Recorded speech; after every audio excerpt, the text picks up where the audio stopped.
What's up, everybody? Eric with a K here. I'm sitting with my friend Joshua Becker, and I asked Joshua to come and share with us a little bit about a new, kind of relatively new for him, lifestyle that he's adopted called minimalism. Joshua, just tell us a little bit about exactly what that is. Yeah. I think when people think of minimalism, they picture minimalism in arts or architecture, which is basically this idea that you get rid of anything you don't need and you just get down to the bare essentials to communicate the point that you're trying to communicate.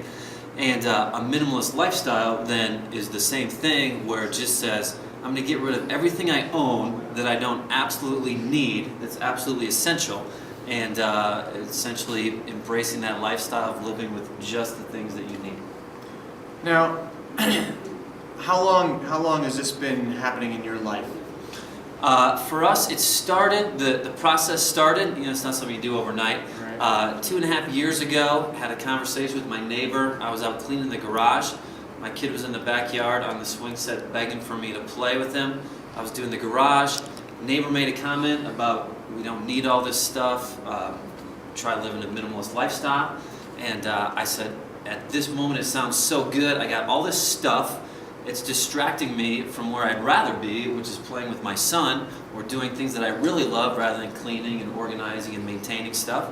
And so that was the process, and just went room to room getting rid of, really anything and everything that we didn't need to have, and kind of made a clean sweep. And you kind of keep going back and reevaluating and get rid of more and more things. Now, before you stepped into this, would you say that you or your wife were kind of a typical pack rat, keeping things and lots of old memories or whatever?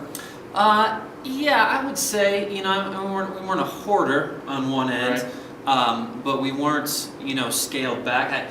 I basically like to say we were just typical. I think we were just typical suburban lifestyle of, you spend the money that you get and you go paycheck to paycheck, and you start making a little more money, you're able to buy a few more things, and you just accumulate so much stuff over the years, and you take a step back from your house and you just look at everything you have, and you're like, geez, I don't need all this stuff to live. Who was it harder for to start that process? Starting the process was easy for both of us. We were doing spring cleaning that day, so yeah, I'm in. Let's get rid of this stuff.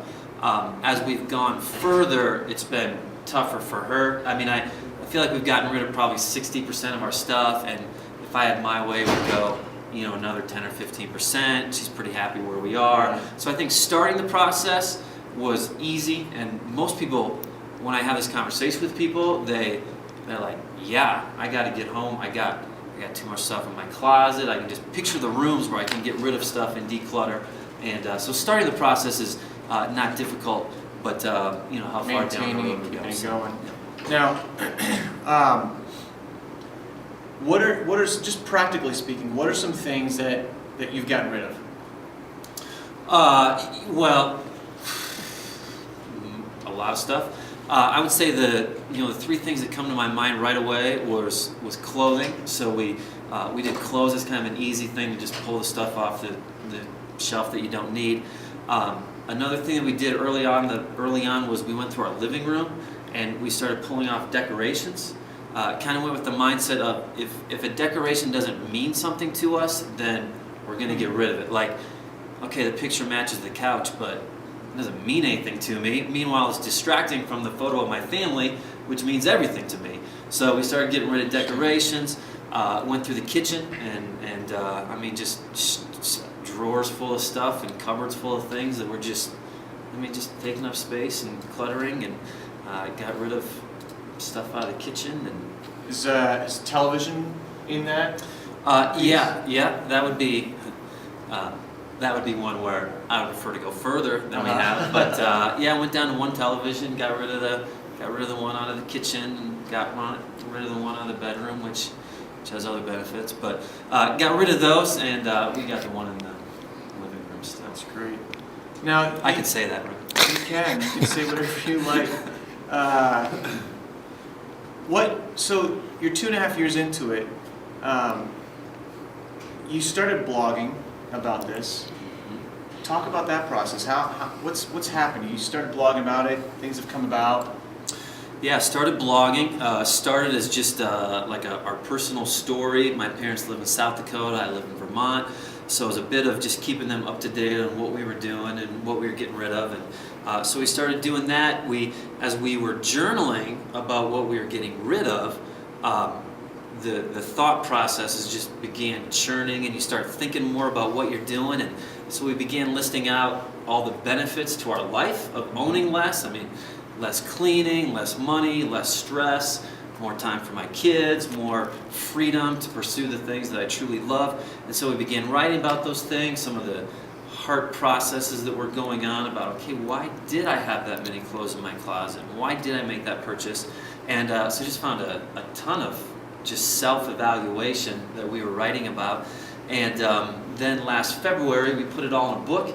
Had a bunch of people that just were coming to the website and embracing it and leaving comments like, I need this, I want to do this, how do I go about it? Answering a lot of questions from people. And so let's just package it all in a book, some of the most important principles that we've learned. And so we put it all together in an ebook, and it's available on the website. Becomingminimalist.com is the name of the website. You can see that right there at the bottom of the screen. And the book, talk a little bit about the book. So the book is called Simplify, 7 Guiding Principles to Help Anyone Declutter Their Home and Life. We changed it from Becoming Minimalist to Simplify because the word minimalist, I think, scares people, and they don't, well, I don't want to become a minimalist. I think it's a misinterpretation of the word, but well, I don't want that, but I do need to declutter my home and simplify my life. So that was the title of it, and we just looked back over the things that we had written in the close to 2 years up until that time, some of the important stuff that we've learned and the steps that we've gone through, and just packaged into 7 pretty easy to follow principles. And the first one, I mean, a good example is the first one is just be convinced of the lifestyle. And so we list 10 very practical, applicable benefits to living with less things. And we just never hear that message. So it goes through the 7 principles, and people seem to like it. Very cool. It's got a full, if people don't like it, full return guarantee, and 2 people have Click want the money delete. back, and that's it. So That's great.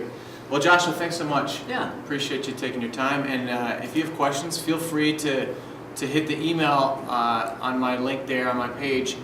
I'll make sure Joshua gets it, or you can go straight to his website that you saw on the bottom of the screen there. And that is it for today. Have a great day. Glad that you could join us. See you.